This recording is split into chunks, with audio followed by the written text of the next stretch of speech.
A couple of moments here to welcome yourself to your practice. Checking in with what's here this morning.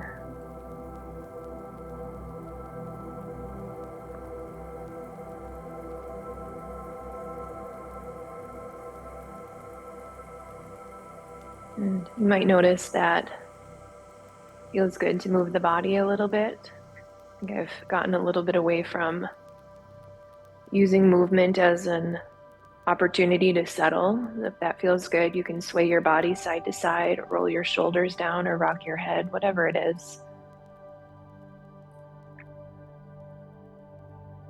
And when I was teaching last night, one of my students was new to meditation and found it really, really difficult to stay still. So what I offered her was thumb and index finger, just making the slightest contact. I think I've offered that here as well, as a place to bring attention back to that isn't the breath. For her was a little abstract, and grounding in the physical body was a lot more accessible. I find in my practice and in my life, I tend to go towards mental objects or a little bit more of abstraction, but physical body, as we started to explore many weeks ago at this point, the body, and Tuesday, all of these sense doorways in the physical body can offer these incredible spaces for attention to go, especially if we're feeling wiggly or high energy. And of course, the breath is always there as well.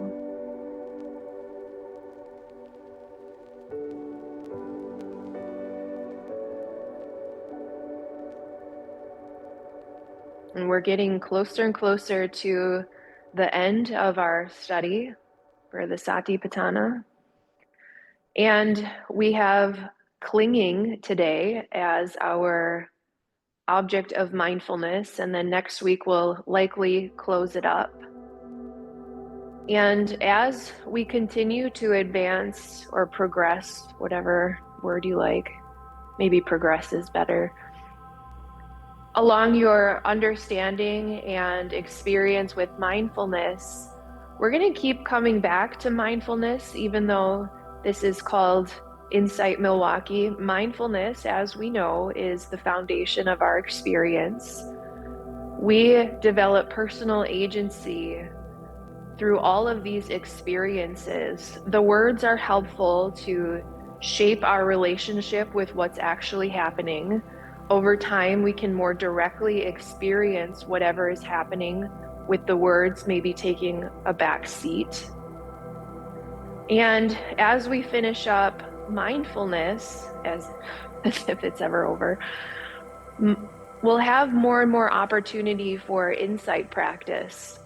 You can think about these as two sides to the same coin. Mindfulness practice being that focused attention, awareness sustained over time, finding a particular object that we can anchor attention to usually helps calm down the mind, calm down the body, calm down the energy. And then insight will be more of an open monitoring type of practice, which we've sprinkled in throughout our time together already. Insight will be these longer opportunities to experience whatever is arising, sustaining, and falling away. And rather than tying it to a particular object of mindfulness, it's an experience of everything and everywhere. Mindfulness is helpful, again, because it gives us the language to experience what is arising, what is sustaining, and what is falling away. But it's a lot more open. So this mosaic or myriad of experience can flow through, and we're taking more of a back seat rather than exerting focus, awareness, attention, whatever it might be, and being open to the entire experience. And as you take this practice off the mat, as you know, my favorite part of this whole thing isn't that we're stuck here on our seat and that mindfulness and insight can only occur here. It's a framework for how we show up in the world.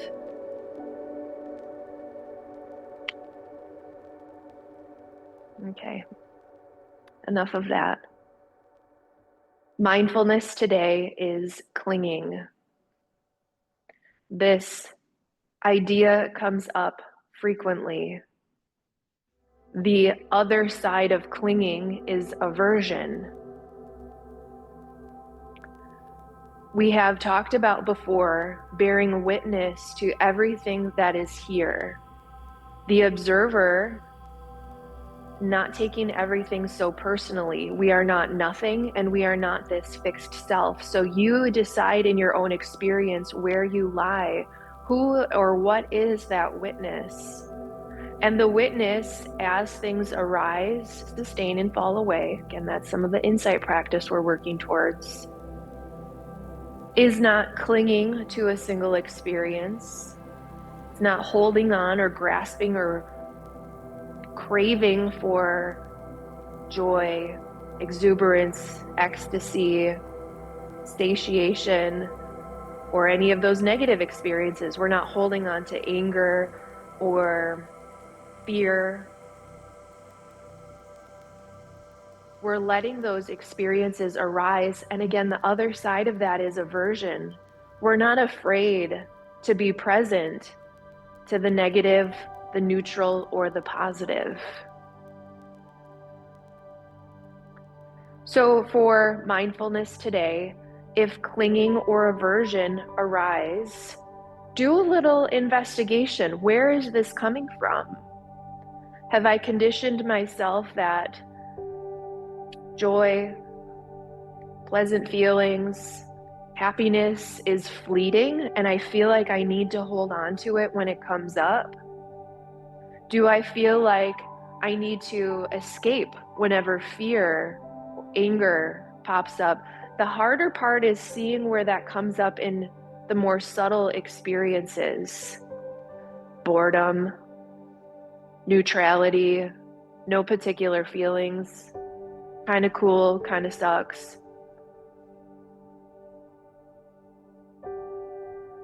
Experience it, notice your reaction, and do a little investigation on what's here.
And if it's difficult to pick up on clinging, aversion in emotions or the mind, you can also spend a little bit of time with clinging and aversion in the body. It could be immediate sensations like stomach growling, really wish it would stop, tingling in my feet, or discomfort as I sit upright. All of those as aversion for what's really here. Maybe it's clinging onto parts of the body that are feeling really good and wishing that the whole body felt that way. Clinging to a memory of how the body used to be. Clinging to an image of how the body is right now. Avoiding deterioration, some of those cemetery contemplations.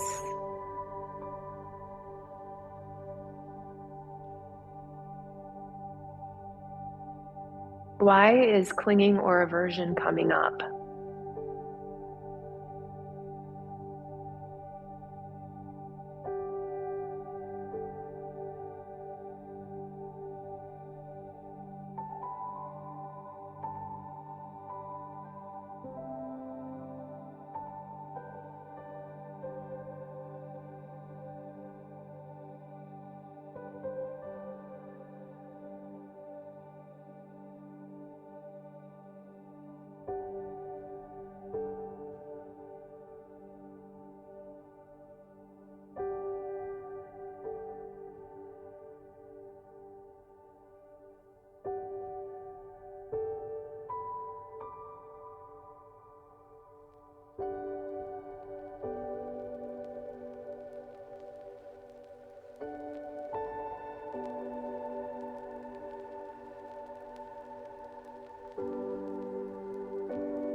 We can continue our exploration here of aversion and clinging in social structures, how we show up in our family, in our friend group, at work, in society.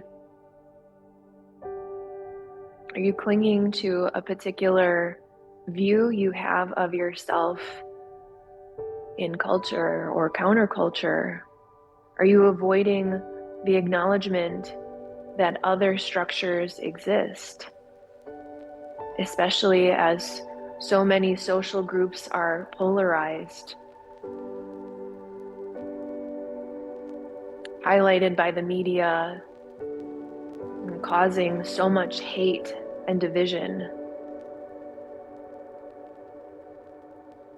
Is there a version in understanding that folks with different opinions are also just doing their best, navigating the witness, the arising, the sustaining, and the falling away, passing through all of their own experience and being expressed in a way that makes sense for them in a single moment? Can we find some compassion?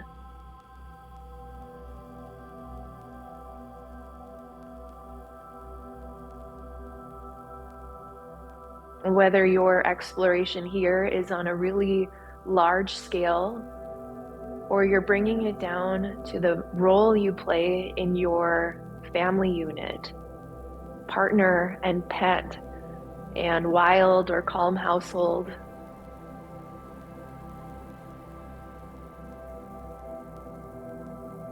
Is there clinging to the leadership that you play?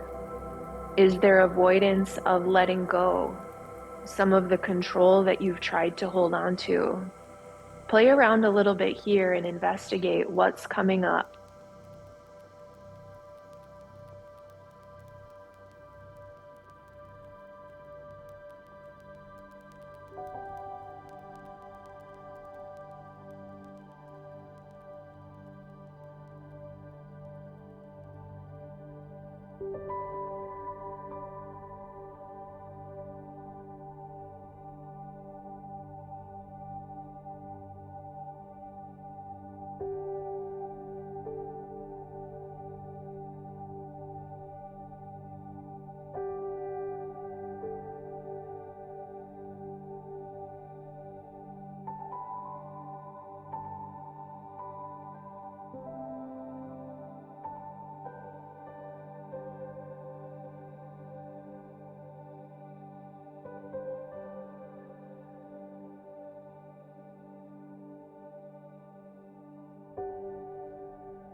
Clinging and avoidance.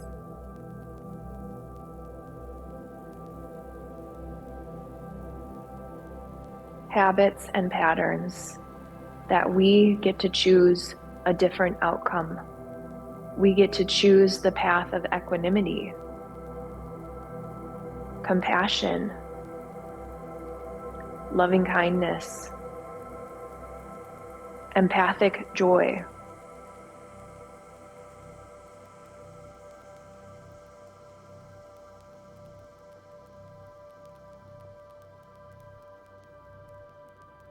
This isn't apathy. This isn't complacency. This is the practice, getting out of clinging, out of avoidance, and coming in to abundance, and seeing everything everywhere just as it is. How we relate to ourselves, how we show up in this huge, incredible world.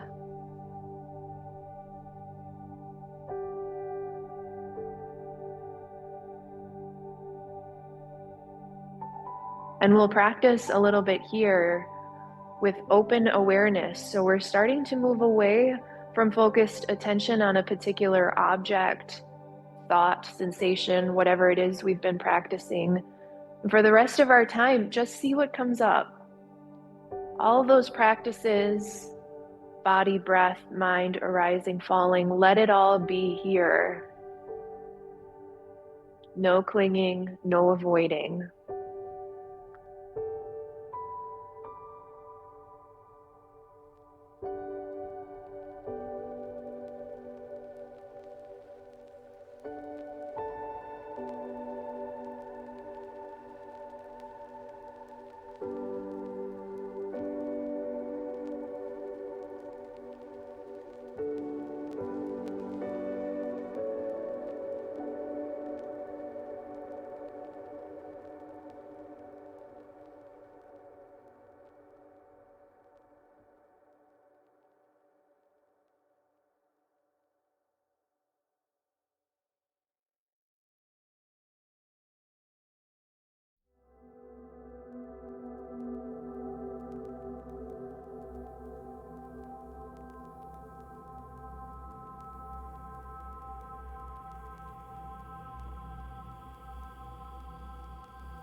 as we start to come to a close for our practice, as always, thinking about how we can bring this practice off the mat and into our day.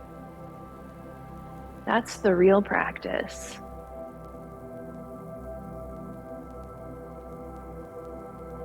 And Jack Kornfield shares that anybody can be a Buddha on the cushion, in your seat, in a cave, in a forest. It is when we are confronted with these real, challenging parts of life, we're avoiding, we're clinging.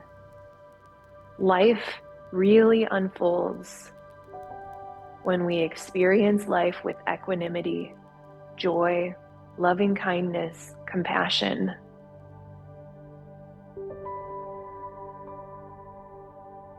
Remembering sati.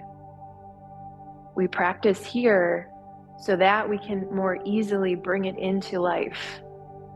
How can you do that? It's deeply personal.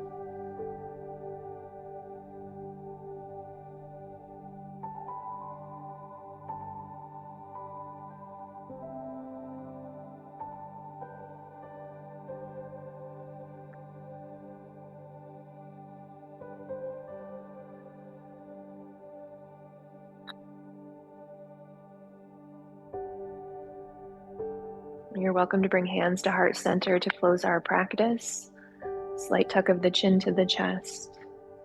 And may the merits of this practice be of benefit to all sentient beings, truly, including ourselves in the circle of compassion. And thank you for your practice.